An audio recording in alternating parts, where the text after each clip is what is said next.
The Spanish economy has grown at 0.7% in the first quarter versus the fourth quarter of last year. This means that on an annualized term, the Spanish economy is growing almost 3%.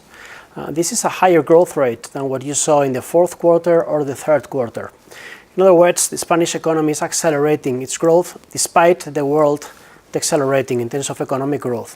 Why is this happening? Now, there is three main reasons why Spain is doing better despite the world doing worst. First, employment growth is quite healthy. Employment growth in Spain stands at 3%. This doubles the growth rate of the US market or triples the US growth of the European growth rate. As we have 3% more employed people per annum, this implies strong domestic demand. Second, salaries are starting to go up. In Spain, salaries on real terms didn't increase the last 10 years, net of inflation. Now we have the first pieces of evidence that salaries are starting to go up above productivity and above inflation.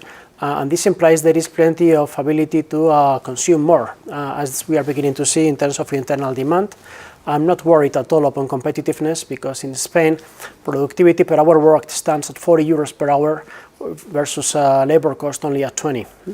And third, investment growth is quite healthy. Investment growth stands at between 4 to 5% per annum on real terms. And this obviously explains the higher growth rate of Spain. This trend is going to continue since there is internal demand coming, then entrepreneurs invest more. Second, there is plenty of access to finance at cheap rates.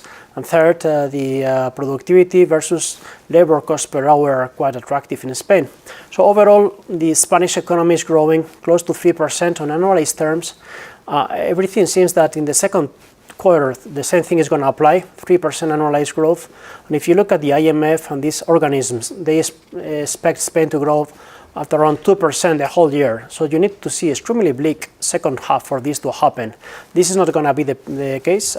Spain is going to keep growing above 2.5%. Hence, I would be expecting the consensus to move up their numbers towards at least the 2.5% growth rate for the whole of 2019.